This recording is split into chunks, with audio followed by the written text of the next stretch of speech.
Good evening, everybody. We got here a classic 1v1 Arabia between Nicov and Dogao. So let's get right into it with the civilizations. In the blue, we do have Nicov playing as the Berbers, and then his enemy very far away. These players are very far away in this game.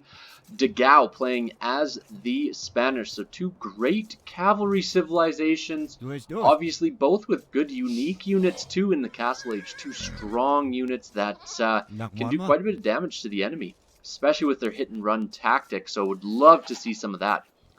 But just before we get into that, let's take a look at the maps. And honestly, beautiful map. Such a closed off spot for Dogao, the Spanish player. He's got back gold, back stone. He can do quick walls here, and he is in. This little tiny base of his, beautiful if he wants to do a wall up and fast castle sort of play. And then his enemy, not quite as closed off as a map, but Nicov still able to wall up pretty easily if he does choose to go for that. He does have these berries forward, but I guess they both do. But with both of these players, the likelihood of archers to start is a bit less than the likelihood of scouts. So, obviously, such strong cavalry civilizations, and a little bit of waste on that goat. Would like to see some, at least one or two of these villagers taking that. That's 50 food right there. But, hey, they're the experts, I'm not. And now they are just going to scout around a little bit. I will speed up until we get into a little bit more of the action. Likely just going to be some pushes. Now collecting up that goat. Just choosing to go for the hunt while he can.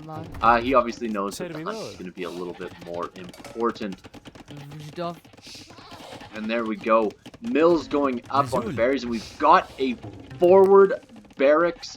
Well, sitting at the front of his base, a barracks. So we will see a Berber Dark Age rush. He's already started scoping out the map, but he doesn't see where the enemy is yet. Of course, in this map, because they're so far on opposite edges of the map, that is going to add just that little bit of time for him to find out where the enemy is. And when you're drushing, when you're making these militia, you need to know where the enemy is, and if you can't find him quick, that's going to be trouble, because the walls are already on their way up. Good smart move there by Dogao to wall up behind that tree, just in case, you know, a player decides to go forward and get that little bit. And now Nicov does see exactly where the enemy is, and the walls are going up, but they're not going to be completed before these militia come in. He might just lose a villager here wanting to engage, but he doesn't know that the militia are there, and that is it. The militia get a quick pick-off from this villager who has loom, will get blocked in, of course, but no, makes it back just in time, as the walls will be completed from the outside, and now these militia are walled into the base, and not too much they can do at this point in time. Meanwhile, Dogao, very weak scout, not necessarily a good situation when you're getting rushed, and just like that, the militia and the scout run around to the other side. They knew that that was coming, and so one villager will definitely be going down here as it gets blocked by the scout. Just like that. Oh my goodness, can he save that villager? No, he decided not to. Does get the scout pick though, and scouts going down is a big deal when you are rushing. And so now on the way up to the feudal age with 3 militia in the back, we could see man-at-arms come through just to beat down these walls, get a little bit out, and I think this is actually open right here, not fully walled off, if I am not mistaken. Doesn't look like it. So these militia could get in there if they sneak, but unlikely at this point in time, as both of the players now on their way up. And if you take a look at the resources that are still available to the Spanish player, he's got quite a bit, as the walls are completed, and another villager engages and falls to these militia. The militia, they are a little bit weaker now, but they got a vill pick, and that is all that matters. That's 2 villagers down for Dogao, and so Nikov's gonna love the spot that he's in. They are tied right now for villager counts, but that is just because of the fact that Nicov did go up to the next age so much earlier than his enemy. As 2 villagers start to move out to the front, a third, so we will see some buildings placed down, and we do see an archery range and a blacksmith immediately getting dropped. Berbers, of course, having that flexibility. The cheap knights are always a good thing, but not always a necessity, as Dogao is at 400 food, 140 gold. He's going to try to get up as quickly as possible to the next stage, but it doesn't look like it'll be a pure fast castle move on his part, just because of the amount of food that he has right now. He might just buy his way up, though. If he can get some knights out, he is going to do a market blacksmith drop. 571 food, 591, and there will be archers coming out, but a couple of knights will be able to completely destroy any archers. And good move here from Nicov. The importance of what he's doing now is he's making the villagers of Dogao not work. There is distraction here. There's distraction here. These villagers should be collecting berries at this point in time, as the TC is idled right now, just waiting to get to that 800 food that's required. And if he just brings in the food that's over here, he will get there any second now, as there's an archer on the other side. These villagers just wasting so much time as the castle age is clicked up. More archers coming forward. If you look at Nikov's resources, he is nowhere close to clicking up, so he's going to go pretty heavy into the feudal age. And he's going to try and be as aggressive with these archers as possible. If he gets in with archers, there's not yet even a barracks up for Dogao. So Dogao really needs to keep the archers out at this point, and he needs to make sure that these militia don't break through the palisade walls that are all lining up the base. Little bit of greedy wall, which is honestly what you want to do if you're playing as Nicov. He does have the ability, because he has the aggression on the front, because he's distracting, he knows he has full map control. He's able to wall us a little bit further out, keep this gold safe, make sure this wood line stays safe, and fully wall in his base. As the militia are trying to pick off a villager, they won't get it. 1 militia down, 2 militia down. And these archers just being a nuisance. So more archers will continue to come forward, but just 1 or 2 knights will be able to clean these up because they are so separated. Of course, the archers with fletching already, and interested to see what will come out of the Spanish player, because he doesn't have stone right now. He's not going for a castle. Is he just going to go for more TCs? And that is exactly what he's going to go. He's going to try and beat him in economy. But Dogao, 10 villager lead, so it's a big thing to catch up to 10 villagers. That is no joke. And of course, this town center, while here, is not an ideal situation at all. So as the Berber player is on his way to the next age, he has full map control, he has a villager lead, and he has a big military lead, 6-0. I mean, that's, you can't be much bigger than that at this point in the game. Still creating archers, still surrounding these wood lines, getting as much space as possible. If these get upgraded to crossbows, that's going to be a big deal. As the walls are deleted over here, a little bit of a risky play, but it pays off because that is a free TC there, and that will be able to protect the wood line and just give him that extra bit of space that he so desperately needs at this point in the game.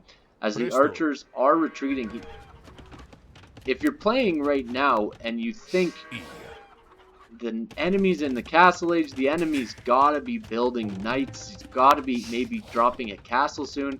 So he's worried, and he sends the archers back, but that is not needed at this point because he has a big military advantage. I mean, all of these 8 archers doesn't seem like that much, but those 8 archers can do quite a bit of damage on the economy, as there are now 3 town centers for Dogao. He is booming up with the Spanish. He is making sure that he has enough farms. Only 11 right now, so not quite enough, and pretty badly housed just because his house did get delayed. Not enough farms right now, so he's going to need to add more farms in here, all around this other town center. So a little bit more of a balance required for his economy, but he's in a great position, as Nicov is able to safely build this town center back here, and he's building a forward one on the stone. So if we could see castle drop, that can be a massive deal for the Berbers. Of course, the Spanish and Berbers, very good unique units from their castles, and the crossbows gonna try and break in, as the Spanish player is collecting up as much stone as possible. Already at 120, 130, back down to just 80 right now, as the gates are needed. So little delays here and there, and these crossbows just getting damage where they can. But before a barracks, we do see the siege workshop. So if he had continued in here, he could have picked off some villagers on the stone, but of course he saw those gates and he knows that that's all that's needed. The players right now, 50 villagers for Dogao, 42 only for Nicov. Knowing that the town centers have been delayed just that much does set Nicov back a little bit, so he's just on his 3rd town center now. Does need maybe 1 or 2 more farms after these zebras do fall, but he is in with the crossbows, so lots of delays, just trying to hurt the economy, keep those villagers not working. So right now there's a 8 villager lead, but 14 idols for Dogao. He needs to get an advantage where possible, and that advantage is going to come from this mangonel shot. Big shot. If he can get another one off, that is really bad for these crossbows. Does take out a farm, but a farm for that many crossbows and that weak of crossbows, never a good situation, as a forward siege workshop is coming from the Berber player, and he's having to run away. Just 1 mangonel defense for the Spanish player, as he has so many villagers collecting up stone. That's 11 villagers on stone, and the Spanish, they do build just that much faster. The Berber villagers might move faster, but those Spanish villagers, they build so quickly. Dogao now on almost 500, 500 stone. With these 11, it'll be no time until he's able to drop a castle. It'll just depend on where he decides to put it forward, as the Berber player is going forward to the villager, and that villager is going to get picked off by this mangonel for sure. Oh, 1 HP left, and runs away. So we'll see if anything comes of that, as we do have villagers moving forward for Dogao. Going to be dropping a castle pretty defensively, but will protect the front of his base. So maybe a little bit more forward is a good thing, and that is exactly what he's going to do. Drops the castle there. We will see conquistadors coming forward, and good move to have the monk heal up these archers, get as much value out of them as possible. This mangonel might just go down. No, it's going to get repaired as well, and the castle will definitely go up. Only 6 archers in response for Nicov. So Dogao has held off as long as he's needed to. He has a bit of an eco advantage still. He has conquistadors on the field, and the conquistadors are going to be much stronger than anything that Nicov has on the field right now. But collecting up relics, setting up farms, he's on 4 TCs at home, so Nicov will have the town center advantage. He will have monks to hopefully convert a couple of conquistadors. But the tides are starting to turn, as the 4th town center now going forward for Dogao. He's going to collect more and more stone as we continue, and he's going to try to drop another castle definitely forward. as the conquistadors are running around this town center. Great location. It does protect the gold because of the situation. If it was on this side, the gold could still be picked off here or there. These palisades can be destroyed so quickly by the Spanish conquistadors, and this villager will probably go down if it doesn't run away, and it does go down anyways. Just such strong base attack for these conquistadors as the monks start the conversion process. A mangonel shot and a conversion, 2 conversions. That is a big deal this early on in the game. Only 2 military for the Spanish player, and one of them's a mangonel going forward, trying to see if it can get a pick off on the front on this villager. It doesn't quite get it, but I mean, that could be picked off pretty quickly. And Genitors being created. Genitor, a unique unit to the Berbers. We don't see it that often, but in the right situations can be very strong. Obviously, a skirmisher on horseback, so good against cavalry archers, good against archers, not good if there is a move into knights. So good game sense there by Nicov to know that the knights are not coming out. He knows that conquistadors are the answer, and so at least the Genitors can keep up with the conquistadors. They can catch up as these conks are forward, and one goes down, but these are free. So Nicov doesn't care all that much, as we do have a tie for villager count. So both players very close for villager counts. A switch into barracks for Dogao as he is going to the Imperial Age. Nicov just slightly slower up to the next age as he has a forward castle coming to protect this stone and protect this entire front of his base. And moving out, collecting more and more gold as we continue on. And Dogao, interesting choice to go for pikemen. But pikemen, if the enemy is making knights, that's the only answer he has. He likely won't want to compete against the cheap cavalry as well as the camels of the Berbers. Berbers very good against cavalry situations because of their camel archers. And the Imperial Age will be hit soon. We do have very close villager counts, strong economies for both. It's just going to come out to who has the better micro, who is creating the better units, and who can get control over the important parts of the map. As the second TC is going in a defensive location on this hill that will protect the golds a little bit, but not massively. It does protect his economy more behind it and forward. So these golds will be a little bit safer to collect, but not completely safe as of yet, as the second castle is going forward straight down the middle for the Berber player and scouting a lot with the Genitors. Both of these players, great job scouting around.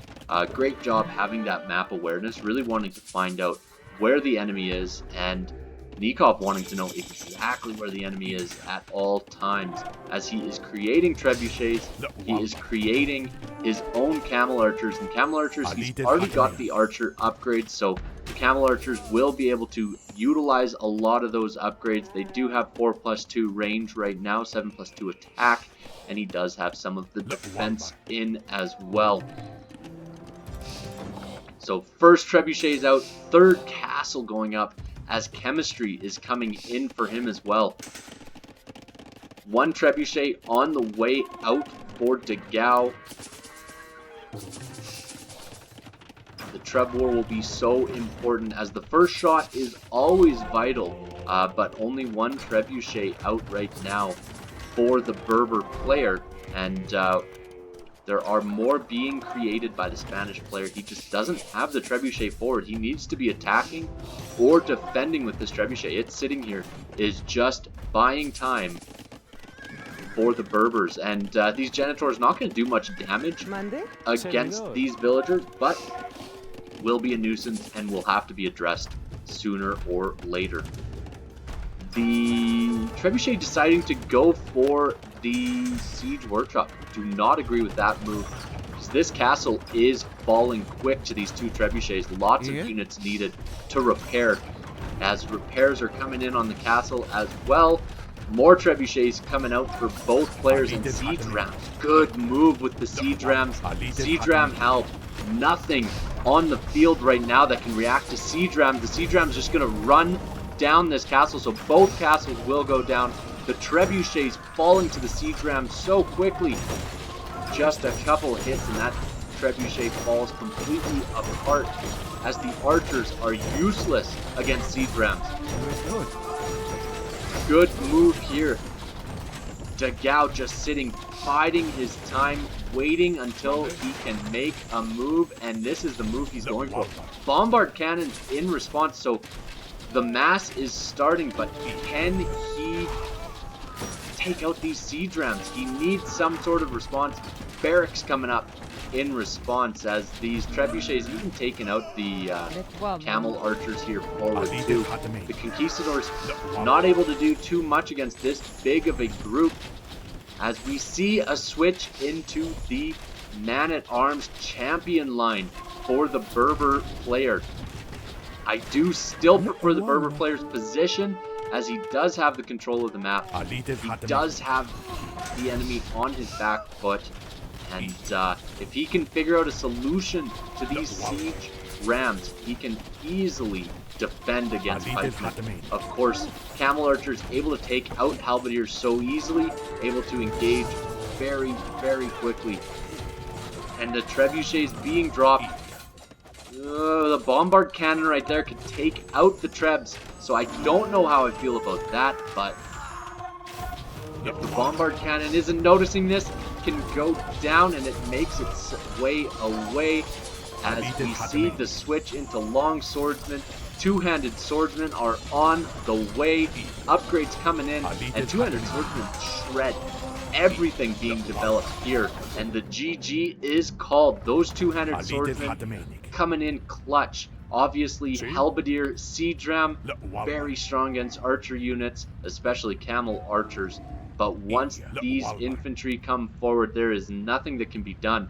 This game was won by map control and quick decisions, little advantages here and there, and overall, a fantastic game.